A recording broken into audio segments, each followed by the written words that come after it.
Huku ulimwengu ukiadhimisha siku ya mtoto wa Kiafrika kila tarehe 16 mwezi Juni, mikakati imeendelea kuwekwa Tana River kuhakikisha maslahi na mahitaji ya watoto yanashughulikiwa. Akizungumza katika sherehe iliyofanyika katika kijiji cha Sombo, gatuzi dogo la Bangale, waziri wa elimu na jinsia kaunti Tana River Abbas Kunyo amehimiza washikadau wanaohusiana na mipangilio na bajeti katika taasisi mbalimbali kupea kipaumbele masuala yanayohusu haki za watoto. Katika bajeti ya mwaka huu pia tumeweka hazina ya pesa ambayo itakuwa inaweka vifaa vya michezo, vifaa vya kuchezea. Hawa watoto wachanga wao wanakuwa vizuri wakati wanacheza. Na pia tumeweka hazina pia za kujenga madarasa kwa wale ambao hawana madarasa. Na pia tumeweka hazina ambayo itaweka fence, yani ulinzi, kuweka fence ili watoto wajihisi wako salama. Tunakusudia kama bajeti, tulifanya request. Wajua request inaweza kuwa ama isikue. Maana bajeti ni process.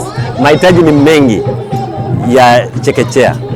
Lakini tumesema kama itawezekana at least tuweze kuajiri walimu 100 zaidi. Mimi nimejaribu kutoa ombi langu kwa bunge la kaunti la Tana River katika bajeti ambao sahihi wako katika hali hiyo, wahakikishe kwamba bajeti ambayo inahusu mtoto wa Tana River waweze kupitisha. Pia tuko na changamoto ya mambo ya basari. Tumeweka bill ambayo inasema education Bursary Scholarship and Education Infrastructure Bill 2024. Hiyo bill tunaomba waheshimiwa wabunge wa county, hiyo bill ni manufaa kwa vijana wa Tana River.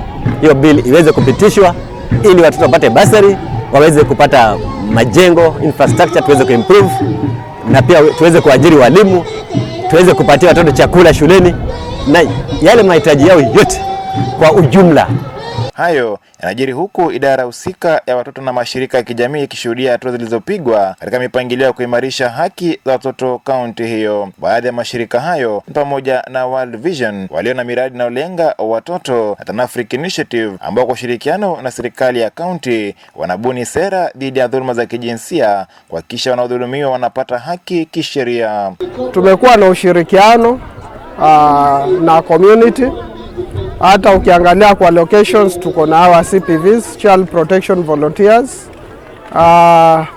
Pia tumekuwa na Presidential Secondary School Bursary yenye inahakikisha kuwa hawa watoto hawakai nyumbani, wanaenda shule wakisoma. Na pia kitu ingine tuko na hii cash transfers for hii orphans and vulnerable cash transfer yenye pia inasaidia wale watoto yatima na wale wenye hawajiwezi katika community ili waweze kubaki kule shuleni.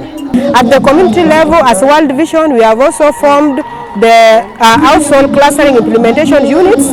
We have sector promoters at various levels who are also helping us to fight against the child abuse and the child violence. I'm really happy personally for the miles that we have done, and the theme of the year is to budget about these children. And we are very intentional. We are here with the CSO network together with the county government to budget for these children and to ensure that the children live life into its fullness. Pan African Initiative kwa sahi kuna policy iko validation sahi. Hii policy inasaidia kwa watoto kuwa huru na dhuluma za kijinsia ili watoto wote wa Tana River County wasome. Na tunataka ku-launch toll free ambayo itakuwa inasaidia kwa hawa watoto ama wanawake wenye wanadhulumiwa wenye wanaweza piga iwasaidie. Kwa upande wake, mwakilishi wadi ya Salah Mohamud Baro ambaye pia ni mwenyekiti wa kamati ya bajeti katika bunge la kaunti ameahidi kushirikiana na asasi hizo katika mipangilio ya bajeti inayohusu watoto. Tuko tayari kusaidia idara ambayo inahusika na bajeti na planning ya watoto. Lazima tuboreshe na bajeti lazima ikuwe tofauti na ile iko sasa. Najua bajeti iko chini kabisa. Kwa hivyo mimi sisi kama komiti ya bajeti tutajitayarisha kusaidia hawa. Lazima pia hao wangangane na wapate bajeti mzuri katika ile idara ya kusaidia watoto. Pia serikali kuna jukumu pia la kuweza kuboresha na kuendelea kuboresha maisha ya jamii ambayo inaishi katika Sala Ward, ndiposa waweze kuboresha pia maisha ya watoto wetu, kwa sababu hao ndiye viongozi wa kesho ambao tunawategemea. Dennis Maithia, KYTV, eneo la Sombo, kaunti ya Tana River.